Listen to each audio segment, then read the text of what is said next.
the points on the unit circle having to satisfy x squared plus y squared equals 1. Again, because x is cosine, and y is sine, that's your Pythagorean identity. Sine squared plus cosine squared equals 1. Yes? And then we've done this 1,000 times this chapter. Draw a terminal ray in a unit circle, create a triangle, SOHCAHTOA. I'll write that. And we're pretty much using that stuff all over again. The only thing we could add here now in light of yesterday is that secant is the reciprocal of what? Cosine, good. Cosecant is the reciprocal of sine. And cotangent is the reciprocal of tangent. So since tangent is sine over cosine, that would turn into cosine over sine for cotangent if you wanted to use that version of it. Okay? So, a couple ones that I definitely want to do first. Number 3. I'm going to pretend for a second that this is open response. And I think if it's an open response, it's very easy. Okay? Given what we've done this chapter, there's no real twist on it if it's just an open response. So for an angle that terminates in the second quadrant, go ahead and draw that.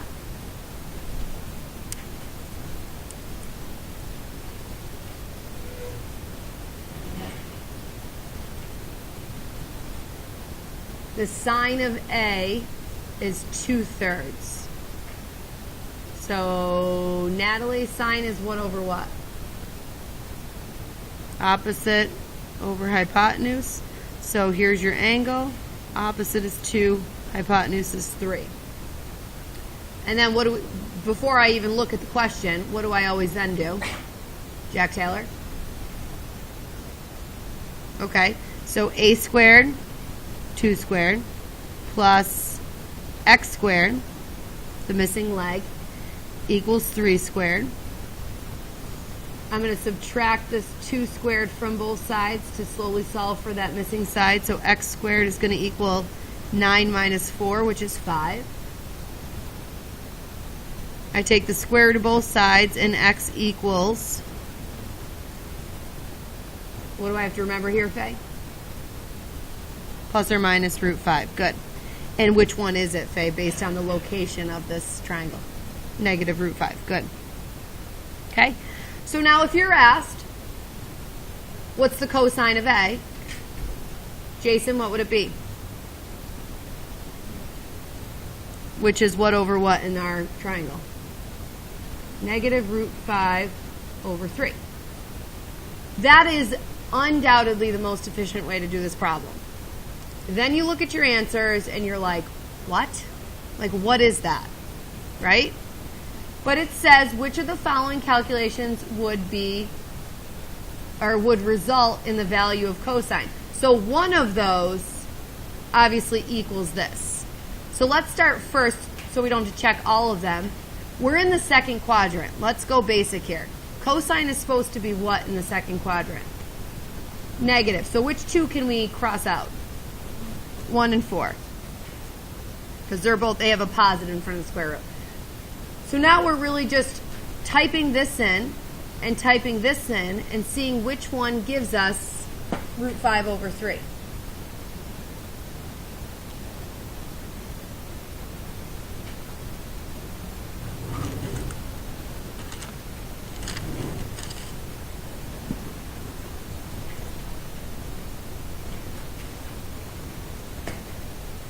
So I'm going to leave the negative sign out of this, but I'm going to type in the square root of 5 over 3 just to see what my target decimal is. The square root of 5 divided by 3 is 0.745. So this is negative 0.745. And then I'll just type these in to see which one matches. So if I'm typing in number 3, negative square root 1 minus a 2/3 in parentheses squared. Negative 0.745, negative 0.745. So it looks like it's 3. Just to be sure, I'm going to type in 2 to make sure that's not a match. Negative square root 1 plus 2/3 squared. Clearly a different decimal, right? What happened? Oh, you keep saying here, right? All right. So this is like this is like the beauty of trig, but it's also one of the like weird parts about trig is like how in God's creation did they come up with that format? There are multiple different things, even on this list that I told you, that really can do the same things. They're just doing it from a totally different vantage point. Here's what they did. If they give you sine and they want to know cosine, they used sine squared plus cosine squared equals 1. Watch how this unfolds. So if you know sine is 2/3, there's 2/3 squared, plus cosine squared equals 1. They then solved for cosine. They subtracted this over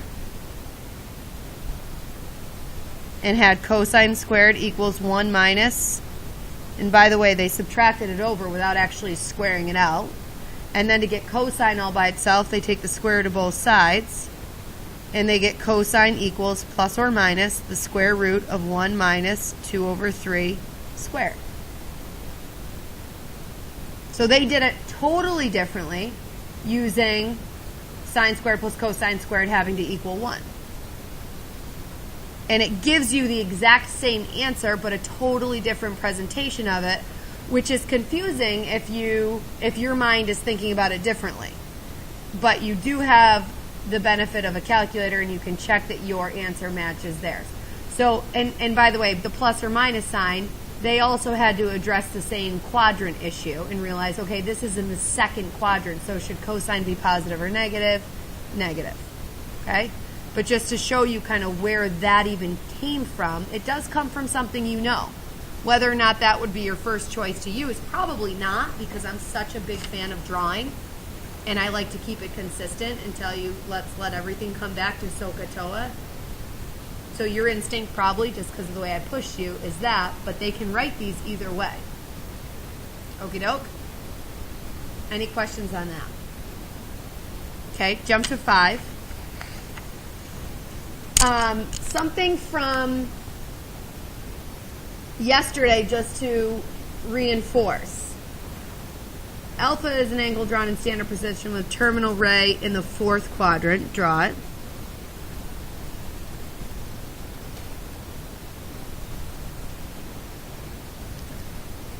And this time they're telling me that cosecant equals -5.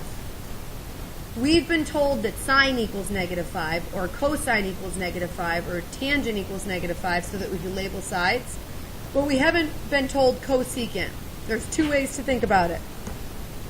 Number 1, you can immediately change it to a sine, in the sense that if the cosecant of alpha is -5, then its reciprocal function would be what?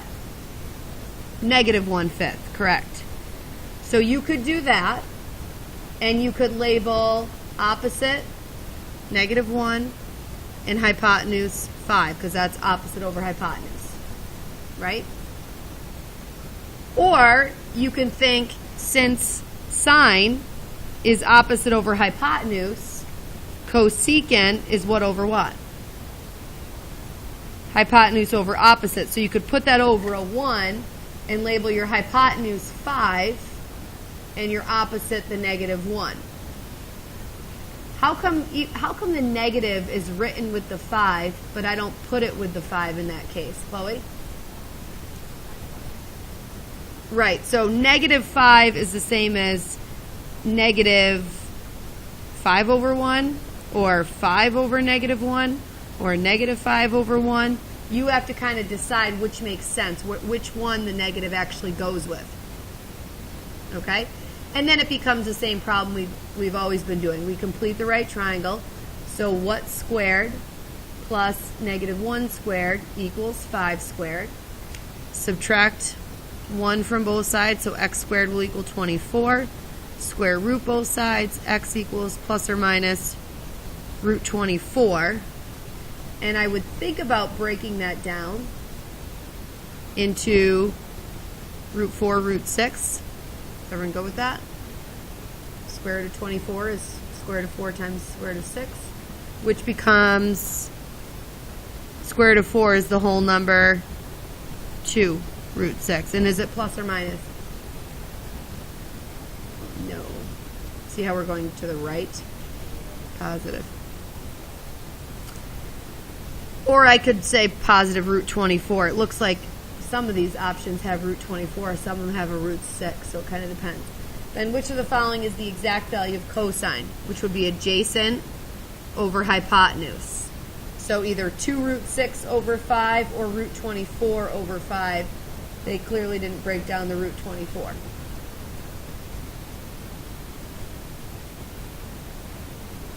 Okay? Quick random question for you. It's going to seem random, but then I'm going to tell you why I'm asking it. If opposite over hypotenuse is negative, what's hypotenuse over opposite? Still negative, right? So when we talk about all students take calculus, all things being positive, only sine being positive, only tangent being positive, and only cotangent being positive. Oh, no, that's wrong. Cosine. The reciprocal functions follow the behavior of their reciprocals. So your cosecant is going to be positive in this quadrant because sine is, right? When you flip opposite over hypotenuse, if it was positive, it's still going to be positive. If it was negative, it's still going to be negative. In this quadrant where tangent is positive, this is also the only quadrant where cotangent is positive, other than the first, of course. And then on the last one, if cosine is positive down here, so is secant. So the behaviors of secant, cotangent, and cosecant follow the behavior of their reciprocal. Is that clear? I never talked about that yesterday. So for number 6, if we're told that cotangent is that telling us that it's positive or negative? Negative. If it's telling us that cotangent is less than 0, it's telling us that cotangent is negative. But in doing so, it's also telling us that tangent is negative. Agreed? Because cotangent and tangent are reciprocal functions. They have the same behavior. So if tangent is negative, which 2 quadrants can we eliminate? 1 and 3. And sine is positive. They also could have told us that cosecant was positive if they wanted to be tricky. And so which one are we, 2 or 4? 2. So you've seen questions like that, but I just wanted to show you that with a cotangent and tell you how the secants and cosecant signs work. Jump to 8.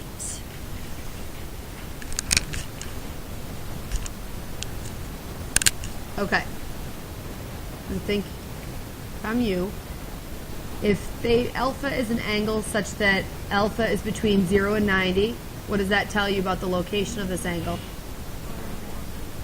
You'd probably draw it, right?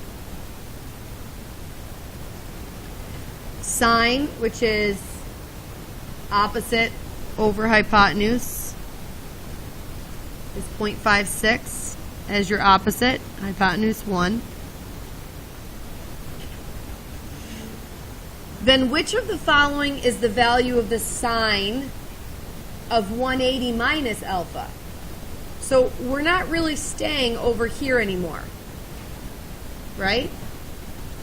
This is tricky. Normally we draw the triangle and they've given us the sine and they'll ask for the cosine or the tangent or the cotangent. We'd have to complete the triangle and so forth.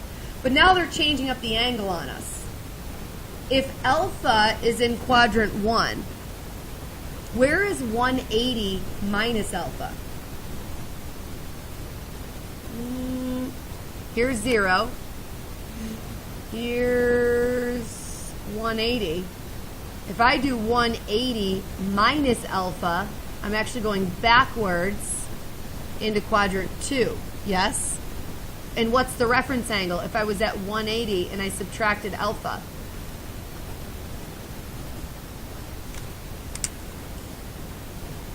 if I went backwards alpha degrees, what's the reference angle? No. Let me ask you this. Let's go 150. What's the reference angle? 30, because I was at 180 and I backed up 30. So the reference angle is 30. If I was at 180 and I backed up alpha, my reference angle is alpha. This is really the exact same triangle, it's just a mirror image of it. Yes? So if this is 0.56, what's this? Still 0.56. Hypotenuse is 1, still 1. They're asking for the sine of this angle that's over here now. And is sine in that positive, or is sine in that quadrant positive or negative? Positive. So if the sine of alpha was 0.56, then the sine of something with that same reference angle in quadrant 2 is also 0.56. Do you follow that? That's tricky because you're like, well, what is this 180 minus alpha? So think about that. If alpha, where's my bobby pin? If alpha was first quadrant and opened like this, if you want to get to 180 minus alpha, start at 180 and subtract alpha. And you'll have the exact same triangle, just now it's a different way of telling you that it's in a second quadrant. They're doing it with symbols to make sure you can wrap your head around that. So that's a tricky one. Okay? They could also ask they could have asked, what's the sine of 180 plus alpha? What would you say then? Negative 0.56. Because you're still doing the sine of the same angle at the end of the day. Because 180 plus alpha will put you here with a reference angle of alpha as well. It's just now you're in the third quadrant, so sine is negative. So same value, 0.56 for sine, but now it's negative. And they could also ask you the sine of negative alpha. If they did negative alpha, that would just throw you back this way, right? And sine, it's still the same reference angle of alpha, so it's still 0.56. It would just be negative because it's in the fourth quadrant. They could ask you the sine of 360 minus alpha, which would be that same location, same reference angle. Follow? Okay, so that's tricky. All right. In as few words as possible. Well, let's read this. A portion of the unit circle is shown below. Based on this information, determine the value of secant 150 in exact form. We'll talk about the explanation later. In as few words as possible, they're asking you, determine the value of secant 150. Okay? So if you just read that part, what is the value of secant of 150? If all this other information was confusing, how would you find, if it was just finding the secant of 150,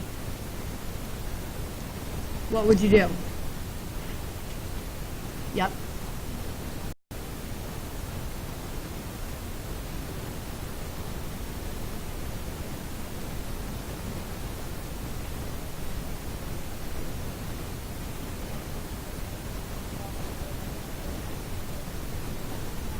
Okay, so you know that 150 is over here.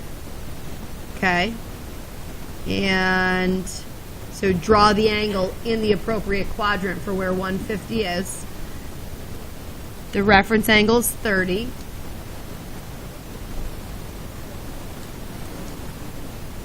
Right, so maybe I'll just do it off of this diagram. Like extend this. So to get my 150 over here, because it still has a reference angle of 30, but this is really the ray we're working off of, and she's saying flip your point. So rather than being positive root 3 over 2, 1/2, it would be, what, Olivia? Right, a negative root 3 over 2, but still a positive 1/2. Okay.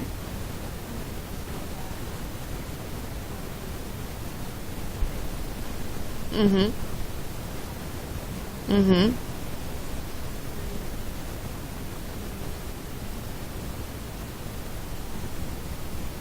Right, because secant is the reciprocal of cosine, right?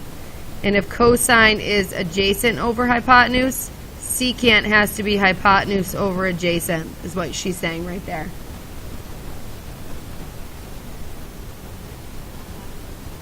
And you know that how? Good.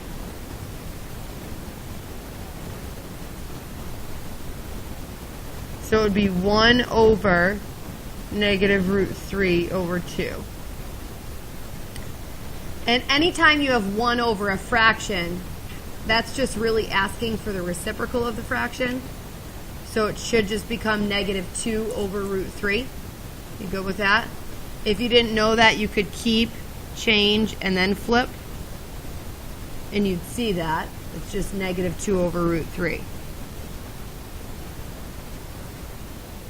So you did use what they gave you. You definitely used what they gave you. And then explain means they want a sentence. So all that work that I wrote down, not that trig is hard because so much of that work is mental. It's hard to just, it's not like you're showing adding 5 to both sides and dividing by 2 on both sides. You can't really show a lot of the work. People can look at what you've written down and gather whether or not you understand it, but so much of it is internal that you can't really follow it. So a justifying where you just have to show your work isn't really going to cut it for a trig one. They ask you to explain. So you would have to say kind of like what Olivia did in words. Okay? Something like, since the angle in the first quadrant is 30 and 150 has a reference angle of 30, we can draw that same triangle in the second quadrant, just something generic like that. And label the sides accordingly, and then secant is hypotenuse over adjacent. And that would be good enough. Okay? Yeah, Chloe. Probably. Yes, on the regions, yes. There's a lot more to that than this one, so who knows how many points something like this would be worth. But so when I originally asked my question, I was anticipating you not using this. I was anticipating if you got a question that was evaluate the secant of 150, how would you do it? Say it again. Well, you would find the cosine first, yes. I would find the cosine of 150. Well, we'll do it this way. And then reciprocate it. So 1 over the cosine of 150. Because the cosine, finding the cosine of 150 is something we've been doing from really the beginning of the chapter. To find the cosine of 150, we're in what quadrant? 2, so is cosine positive or negative? Negative. What's the reference angle? 30. What's the cosine of 30 from your memorized table? Root 3 over 2. There's your answer. So now if we want to find the secant of 150, we just have to reciprocate that, negative 2 over root 3, which is exactly what Olivia got using the diagram that they provided. Okay? So what I find with trig a lot is they'll give you information. They're pushing you to use one of these concepts over the other. But that's not to say you couldn't figure it out totally doing it a different way. And that's what I think is hard, because when they start giving you stuff that you wouldn't need otherwise, if someone just said find the secant of 150, you'd be better off. They give you way more information than you need that then tends to confuse kids to be like, well, what is this? And kind of takes them away and doesn't really highlight what you guys actually know. So if you feel like they've given you information and you don't know that you necessarily need it, that you may be right. There may be a different way to do it. Okay? Just to practice one more of these. What if I asked you for the cotangent of 225? You guys should find the tangent of 225 and then reciprocate it. Got it? Okay? So tangent of 225. What quadrant are we in? And what's the reference angle? 45. So is tangent positive or negative? And what is the tangent of reference angle 45?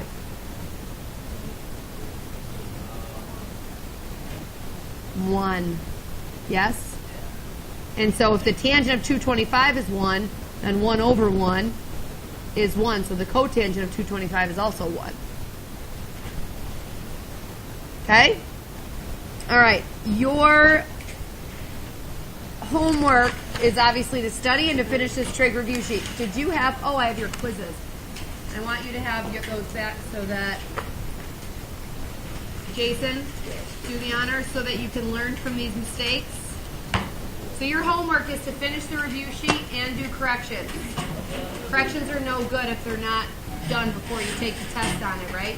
So a little bit abnormal, you only have one day. Give me 1 second. So finish the worksheet and corrections. I'll send out a reminder with the answers to the review sheet in like 10 minutes. And